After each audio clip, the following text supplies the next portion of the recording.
And tonight on PM Express, a conversation about the tension at the labor front, which is getting many worried and posing the question of whether there's crisis at the labor front. As you may be aware, there's been a back and forth between the University Teachers Association of Ghana, UTAG, and the National Labour Commission, the NLC, since UTAG's declaration of an indefinite strike, and that actually ended in court. Well, after 16 days of strike, government has started fresh talks with the striking teacher union. Now, UTAG has agreed to suspend its strike, but on some conditions. That's what we will be exploring tonight. Plus, aggrieved public sector workers who have issued a one-week ultimatum to the government to reverse the 4% increase in salaries and replace it with 10% they've been demanding. This is becoming one too many. Remember, the Ghana Medical Association has issued a one-month ultimatum to enforce its ruling regarding the payment of conversion difference to members of the association and the public sector. Failure to do so, they say, will lead to a possible strike. So there's no better time to reflect on this and find better ways of addressing the issues.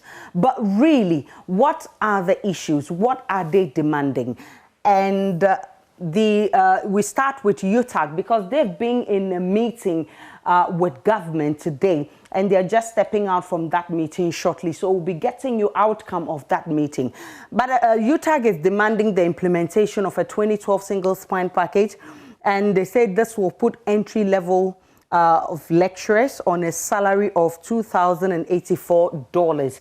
This is not new. They've been fighting this over the period. Let's see how it goes with these this fresh talks that are started with government.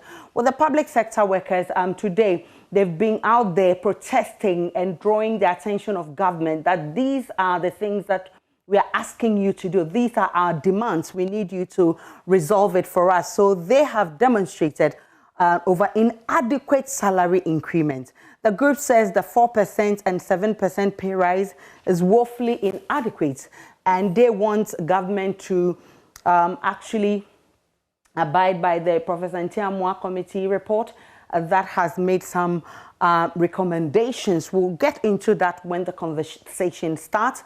Now, the public sector workers also are agitating and they insist salaries should have seen a more substantial rise considering the devastating impact of the COVID-19 pandemic. Remember, the finance minister, when he was delivering the mid-year budget review, also explained that the same COVID-19 has thrown governments into disarray. And so there's no money to actually pay employees who are demanding for more pay rise. These are issues we'll be getting into.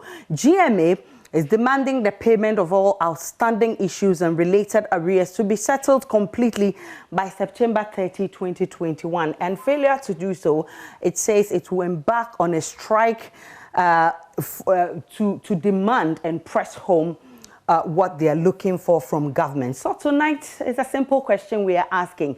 The many labor unrest, the impasse between government and employees, is there a crisis at the labor front? We'll get into the conversation shortly after this break. Stay with me.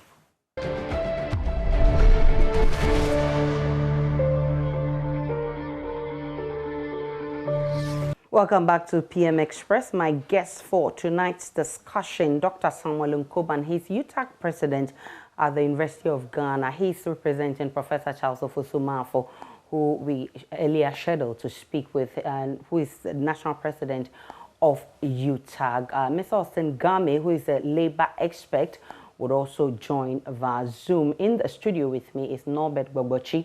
He is convener of the Public Sector Workers Union. Thanks so much, Mr. Gbagbochi, for coming. Thanks so much, gentlemen, for joining us. Hopefully, Reku Brobe, who is the Deputy Labor Relations Minister, will also join the conversation. Remember to also join the conversation via all our social media handles at JoyNews on TV. Tweet at us with the hashtag PM Express. And I'd like to start the show by reading the memorandum of agreement between government and UTAG. I'll read excerpts for you shortly. And it reads a memorandum of agreement between the government of Ghana and UTAG. It has given the following, the deliberation the parties have agreed as follows. It says both parties, government and UTAG, agree that there is a need to get back to the negotiating table from the week beginning Monday, August 23. Two, that a roadmap for negotiation as agreed as previous consultative meetings between them, government and UTAG, which imposes a 1-month mandatory period beginning August 23, 2021 for negotiations shall be signed by both parties. And three, that while the Ministry of Employment and Labor Relations in conjunction with the NLC is taking steps to discontinue all legal processes, the UTAG will also take steps to suspend the ongoing strike. And four, that government acknowledges the need to improve the working conditions of university teachers and shall treat this with all the seriousness it deserves. And it is signed by Dr. Yaosei Duchum, who is Minister for Education, and Professor Charles Ofusuma, who is National President of UTAG. Honorable Bright Reku Brobe also signs here. Professor Solomon Nuno, who is President of UTAG UMAT, has also signed, and Dr. Edward Kwapon, who is Executive Secretary of Fair Wages and Salaries Commission, have signed this letter. So this is the agreement they've reached with this memorandum. Now, let me start with you, Dr. Nkuban. Because you've been in the meeting with governments, how did it go, and how did it end? Thank you very much, and good evening to listeners and viewers. Point is that we do agree in reality that UTAG's conditions of service are bad, and that to get UTAG what UTAG deserves, we have to do that on the negotiating table with the team of government officials who have responsibility to do so: Fair Wages and Salaries Commission, Ministry of Finance, Ministry of Employment and Labor Relations, Ministry of Education. And so with VCG in attendance, we do note that we got to this point where we had to withdraw teaching and related services because of the fact that UTAG was dissatisfied with the manner in which government side treated the negotiation process beginning from 2018 until now.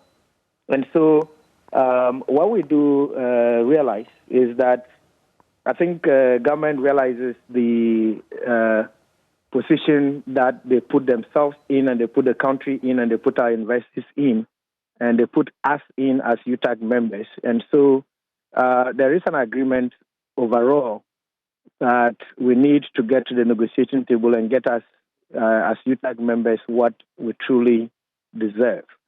And so this is the background for which we have reached this agreement, and also that the National Labour Commission is that which took us to court on grounds of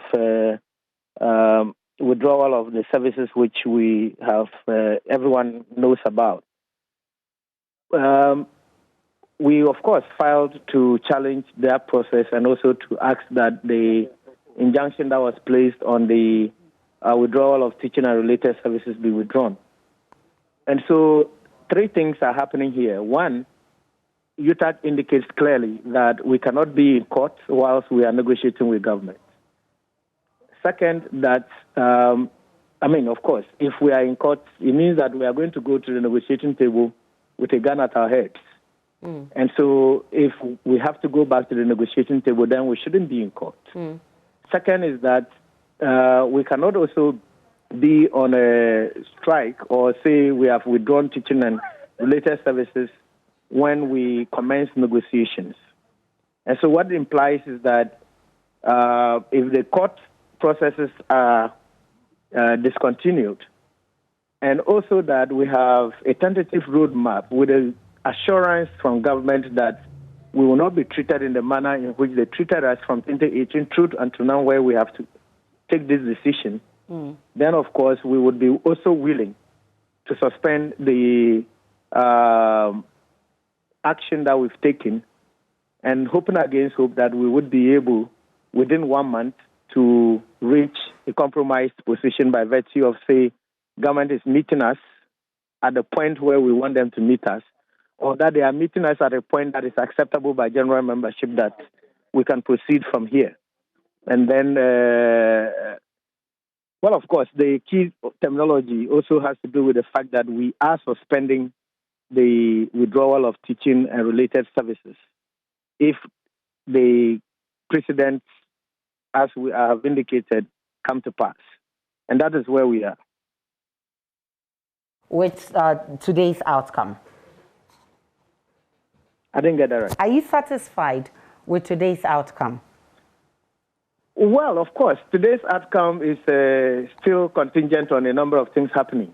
And so it's no guarantee that we are off or that we are on, because what is contingent is that of course, we've done a roadmap that is supposed to give us a 1-month period within which we must have agreed with government on what it is that we want, or that we agree on what it is that is acceptable by general membership that we can work with.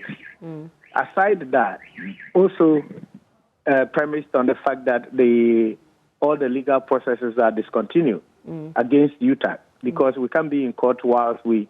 And so the condition of UTAC also taking steps to suspend the action is premised on these things. And we are looking forward in the next day or two to see how those pan out. So as they take steps to take the matter out of court, you also need to take steps to suspend your action. Have you suspended the action yet?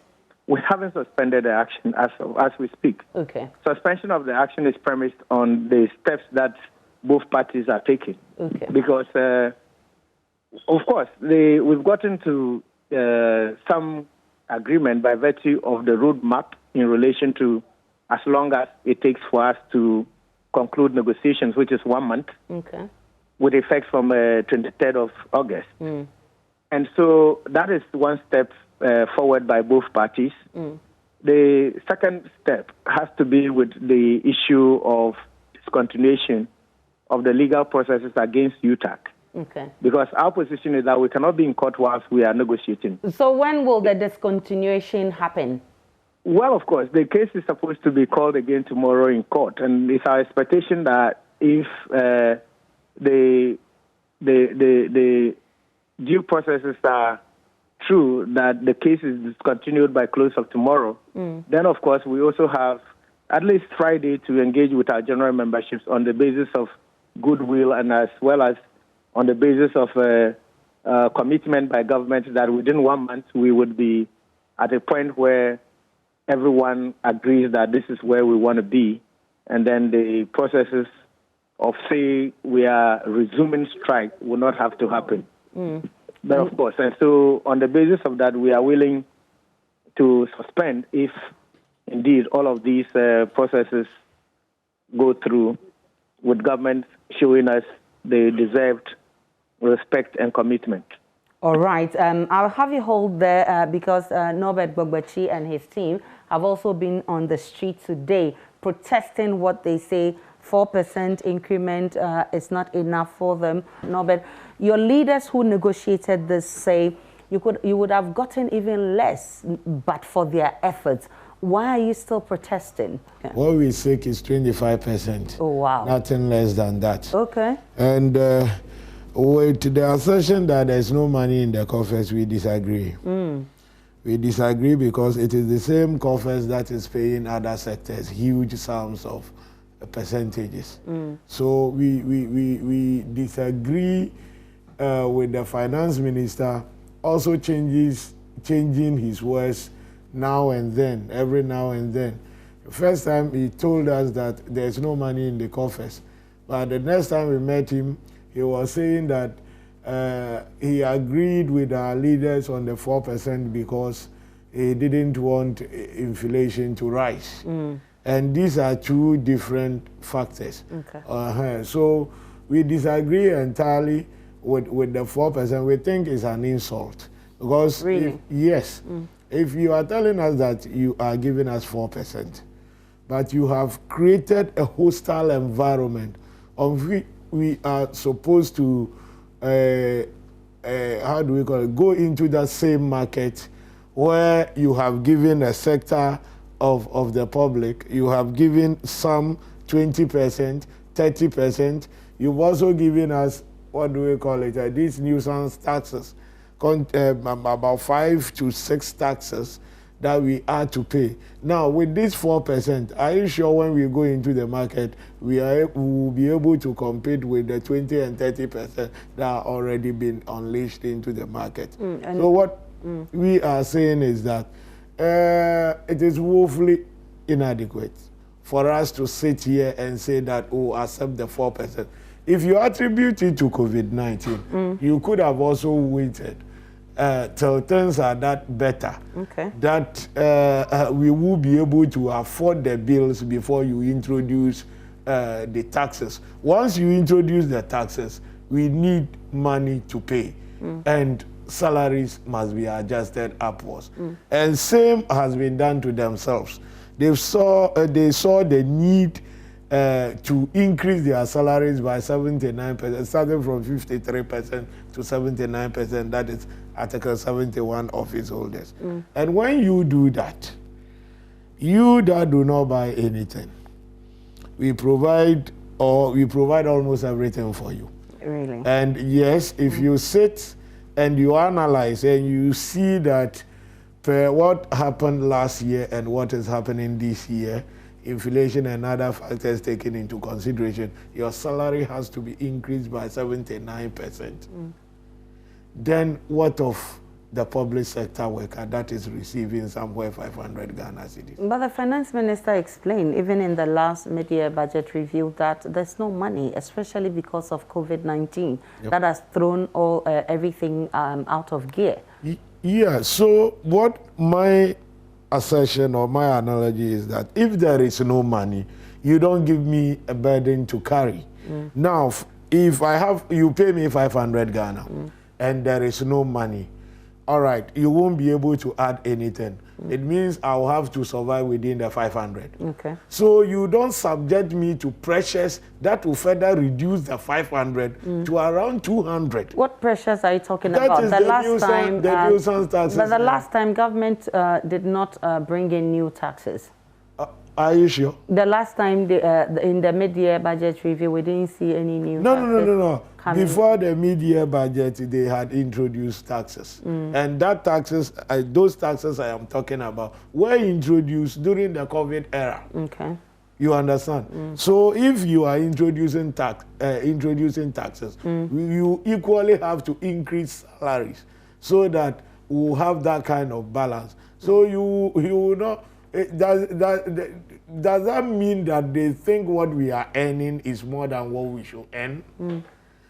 Because if that happens and you are introducing taxes, you are trying to tell me that you have to recoup some of the amount you have given to me. And that is impossible because we are already not faring well with what we are receiving. You understand? Okay. That is why we are saying that per the Ntiamue's report, Professor Ntiamue's report, that is saying that now, if you have to increase salaries, and you have to increase salaries of Article 71 office holders, make sure that same percentage or more is given to the public sector. Okay.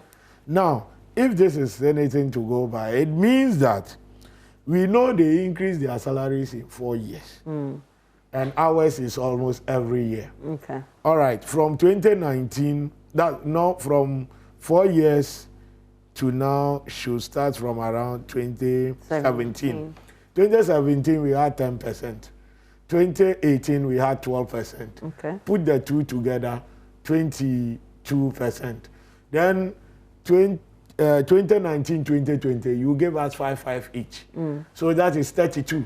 Okay. That's 32. Now, when you take 32 out of 79, you know what is left. Okay. And what is left is what we public sector workers must get. Okay. Are you getting it? Yes, that is all. We should have more.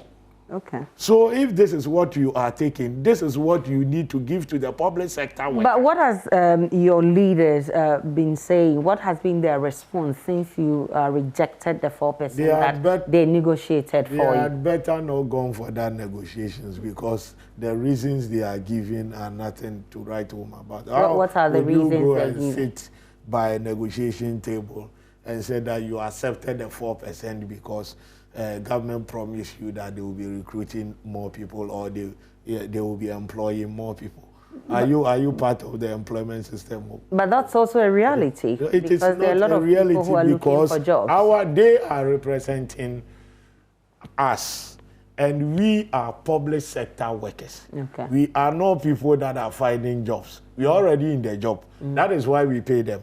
So they are supposed to represent our interest, not the people out there. They are also supposed to organize themselves and have leaders to represent their interests.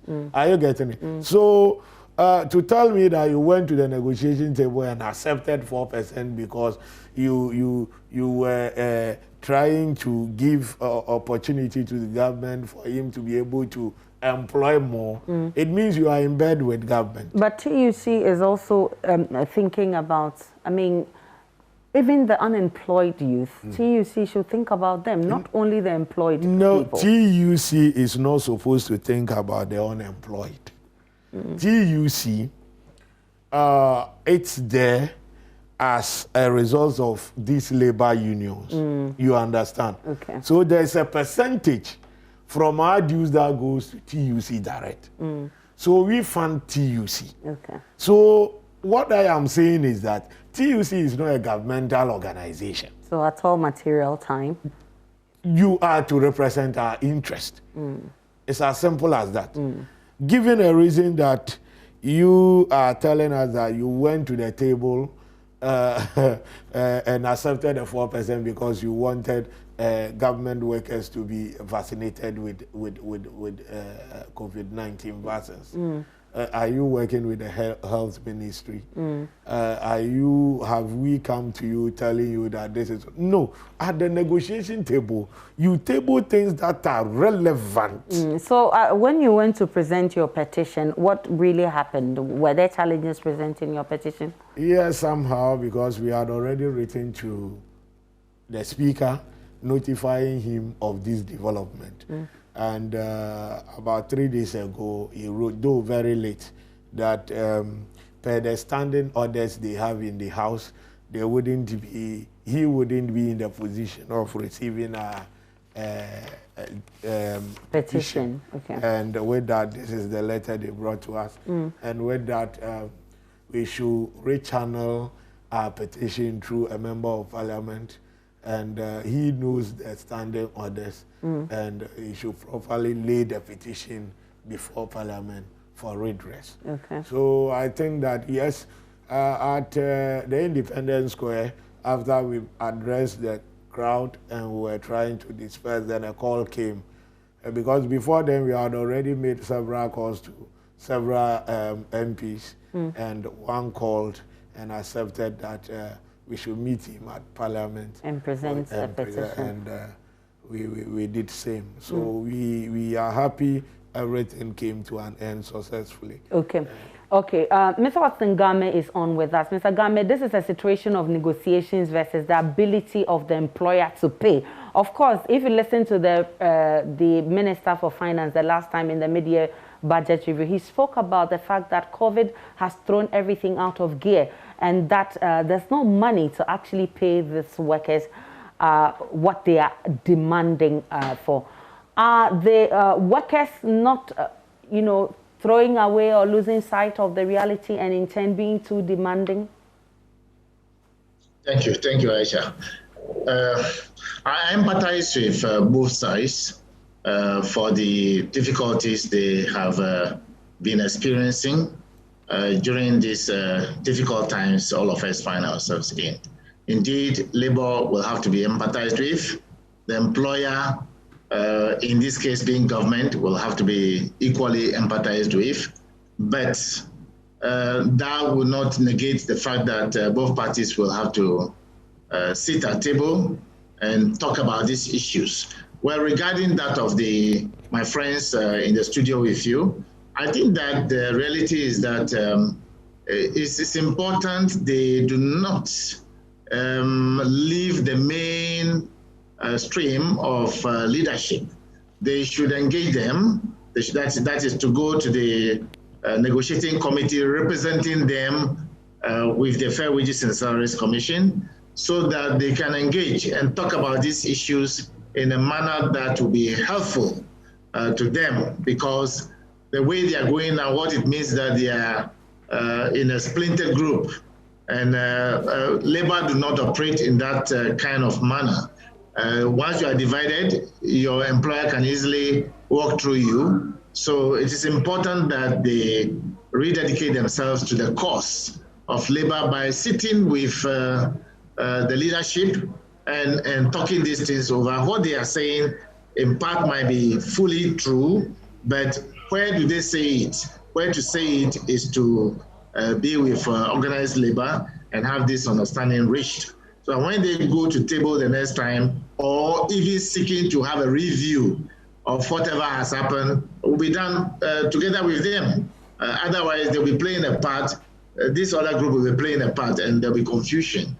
We've seen it before. We can prevent it this time around. But really, there's too much labor agitations this time around. And the question is there a crisis at the labor front?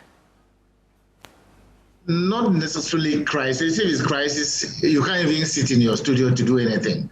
But we are crossing the Rubicon. We are gradually trying to move towards that kind of, because normally people in the field of high up, like UTAG, like the doctors, like other level of people, may not want to lay down their tools.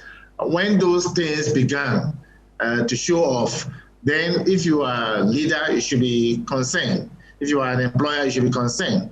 I think that, let me be very honest with you, industrial relations, not necessarily the periphery aspect of human resource management, which is policy design and so forth. Industrial relations is not for faint-hearted people.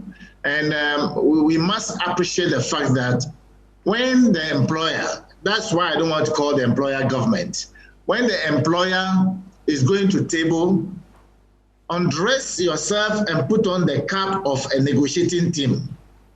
Don't go there expecting to be given any accolade.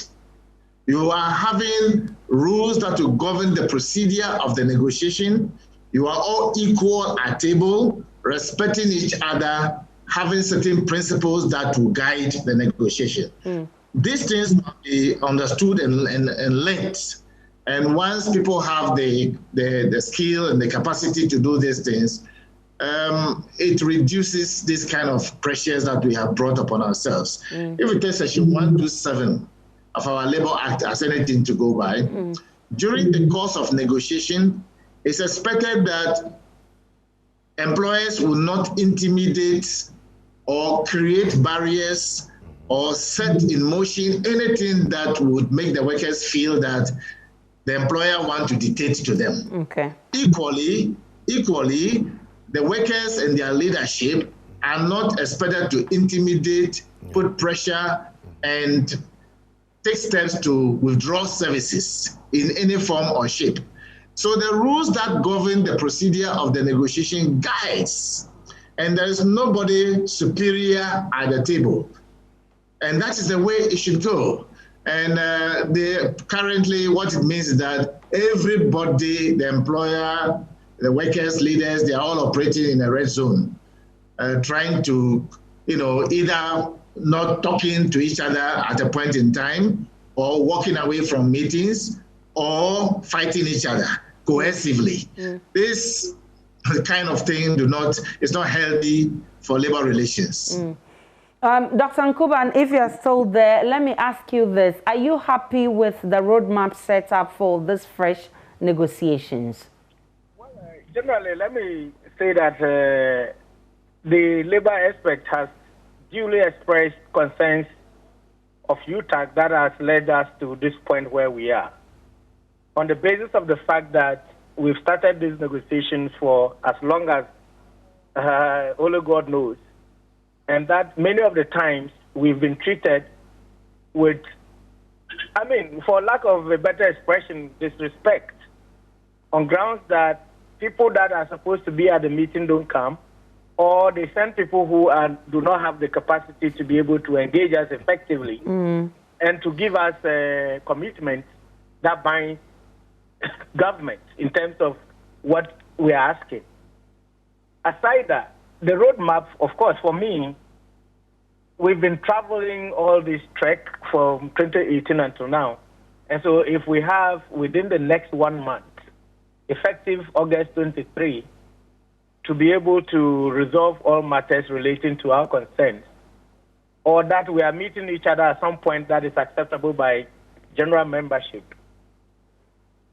Speaking as an individual, not because I've consulted my membership and with other colleagues, I think it's a fair bargain, and that we hope the government will give us this time around, that year, they will give us this time around that respect, that we can be able to conclude all of these engagements and get back to work more effectively from now.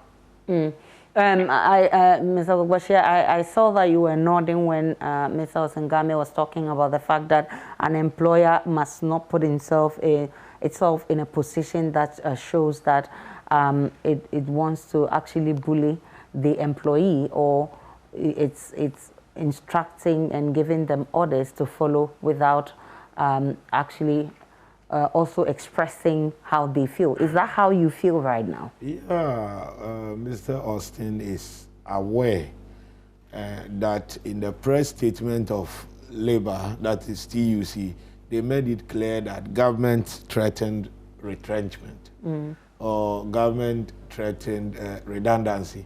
And you are not supposed to do that at the table. Okay. It's a threat. So if they are coming back and they are telling us that these were some of the reasons, it means that they were threatened. But we are also not supporting them because you knew the law before going. You are conversant with the Labour Act. So you could have told government that, no, you don't go that way because it is not a good labor practice. Okay. But you allowed it to happen, you have accepted it, and you come telling us, what do you want us to do? So I think that that is why I was nodding that we were all supposed to have negotiated in good faith. But government thought of maybe trying to bully their way through. That is why we are here today. I'll take a break on PM Express. When I return from this break, we'll be finding out the Public Workers Union has given a 1-week ultimatum for government to deal with their problems. We'll find out what happens next if this demand is not met. We'll also be talking about UTAG because there were separate meetings with government and NLC. We'll find out what happened at the NLC meeting and also find out where we strike a balance, because we cannot go on like this in a country where government says it doesn't have what it takes. Employees do not face reality. We need to strike a balance somewhere. Where do we strike that balance? Stay with me. I'm coming right back.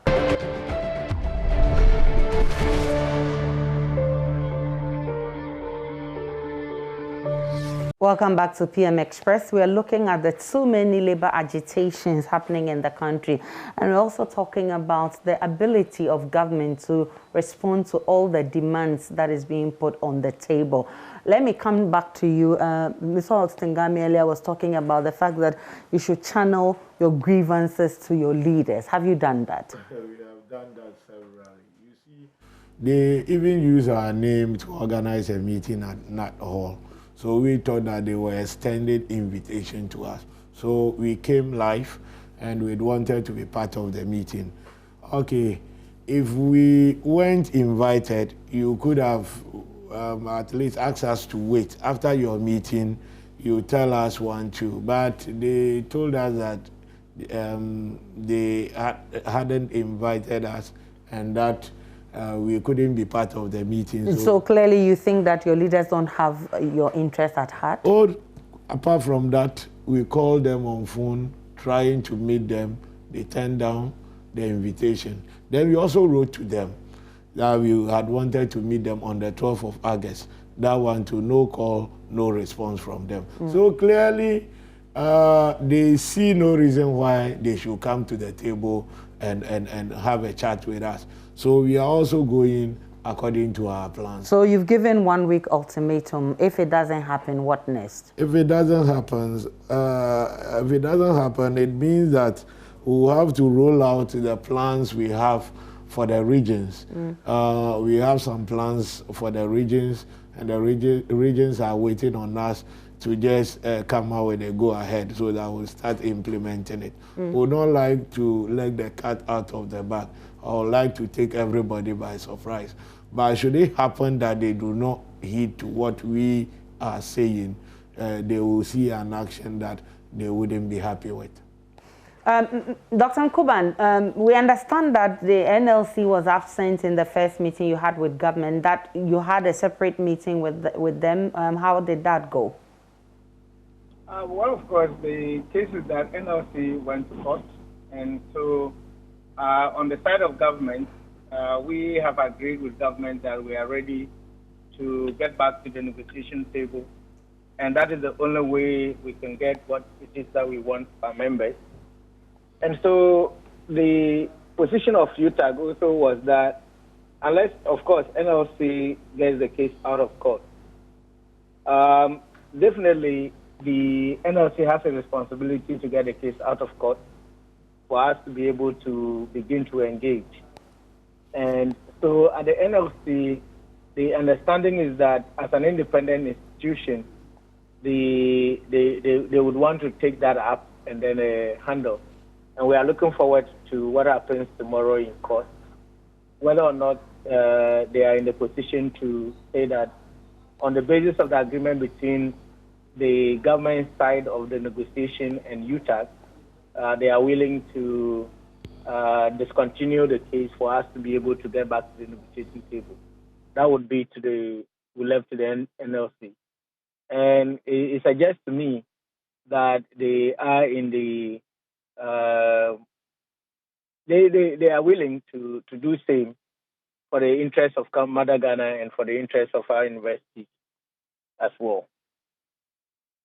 The new roadmap for the new negotiations agreed upon by all parties, what are your expectations? Because over the period, you've accused government of not respecting or not coming to the table with good faith. Well, of course, the issues had to do with the fact that over the period that we've been negotiating, either government side that has to be present doesn't come, or that they send people that do not have the gravitas to give us commitment, firm commitment that binds on government. And so this time around, and indeed it is in the agreement in relation to the roadmap for negotiation, that government this time around will treat us without respect of attending all meetings, and the meetings must be represented by persons with gravitas to be able to give us a firm commitment that binds on government in terms of what UTAG is asking over the 1 month period. In fact, if you were to be in our meetings, at every point, the Deputy Minister in charge of Employment and Labor Relations has always used the expression that UTAG has been very magnanimous. And we feel that we understand perfectly what the situation is. We also appreciate the fact that we've been at this table for far too long. And reality is that if you follow what is transpiring, and within the year, the kind of commitments that government has made in terms of increments in salary and also overtures to other government employees in relation to salary, then of course we cannot be outliers. And so it's difficult for us to say that what government is telling us is the case, or by virtue of the fact that where are we expecting the money to come from? Where is the money coming from for others who are in the same country, in the same COVID era, and so on and so forth. Okay. Let me bring in Mr. Osingame. Definitely there must be a balance strike. We must strike a balance somewhere. Where should we strike this balance? Thank you. The word will be empathy, not sympathy.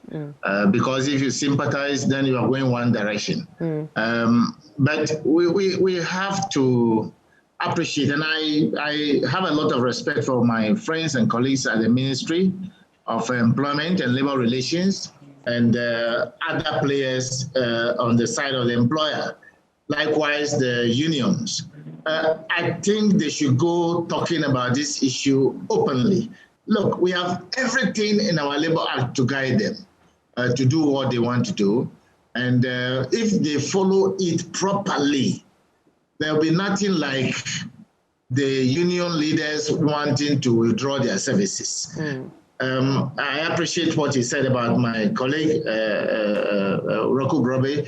I think that they should all have an open mind, go to this meeting and make every reasonable effort to reach agreement under Section 97.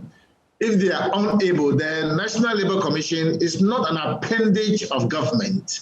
And that's why they may not be able to attend meetings that leadership of the employer side may want to call. And also I want to advise everybody, please, this business about government, including the media, must stop somewhere along the line. Once you are an employer, you are government when you are dealing with political things. But when you sit by the table, that's why maybe they are having some challenges. Okay. When you sit by the table, you are not a minister of finance in quote, or Minister of Employment in quote. Okay. You are a chairman or a facilitator or a member of the negotiating team. Okay. Both sides are equal. Therefore, you negotiate on the basis of the strength of the Labour Act. Then they will have results. But as soon as that spirit of minister, honorable, and things begin to show up, it creates a problem. So you will have the spirit and letter of the Labour Act do not place anything on government. It's employer. So we take away the politics and the partisan politics of it completely. So yes, I believe in them. I have confidence in both parties. I will urge my friend in the studio also, it's not too late, go back to the Secretary General of the TUC, sit with him. If he push you away, go back and let's talk it over, because separation can bring division. And I want to urge all of you, I trust my friends in the UTAG, that you can relax yourselves, go to the table. If you are having difficulties, look for people to help you. And briefly, is there something you want to do? That's the advice coming from Mr. Game. Yeah, we'll say we'll take part of it, but I believe that he also understands that labor agitation is also part of the game, and we have not heard anyway. He's saying you should go back to your leaders and speak with them and then strike. Yeah, that is a suggestion he is putting on the table. But we might also think that using the labor unrest will also help us achieve that same result. All right. So whichever way, we'll sit by the table and see what will come out of it. All right. We wish you all the best as you try to press home your demand. Norbert Gbogbochi is the convener for the Aggrieved Public Sector Workers. Dr. Samuel Nkoban, he is UTAG President, University of Ghana chapter, and Mr. Austin Game, he's a labor expert. Thanks so much, all of you, for joining the conversation. Enjoy the rest of our programs.